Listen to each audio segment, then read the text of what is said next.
In today's video, I'm going to teach you how to hide link in Obsidian Mobile. If you've ever wanted your notes to look cleaner by showing a short phrase instead of a long, messy URL, this is exactly what you need. Hiding a link simply means displaying friendly text while the actual web address sits behind it, ready to open when tapped. Start by opening Obsidian on your phone or tablet. Make sure you're in the vault where you want to work so your new note lands in the right place. Next, tap the box icon at the top left. This opens the file browser, which is where you create and organize your notes. It's the quickest way to start fresh without digging through folders. Now, tap New Note to create a blank page. You can give it a title if you like, then place your cursor in the body of the note. Type this exactly as shown. Click here, https://example.com. The square brackets hold the text you want people to see, and the parentheses hold the actual link.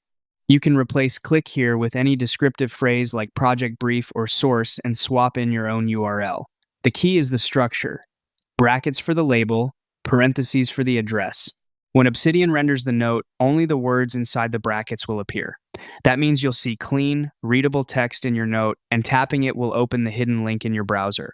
If you're editing and still see the full markdown, don't worry, Obsidian shows the formatted version when it displays the note. This is normal and helps you edit quickly. A couple of quick tips to keep your notes tidy. Pick clear, specific link text so you know where it goes without exposing the URL. And if you paste a long web address, just wrap it in parentheses after your chosen label. That's all there is to it. Open Obsidian Mobile, use the file browser, create a new note, and write your link using brackets and parentheses. You'll get a polished result with a simple tap.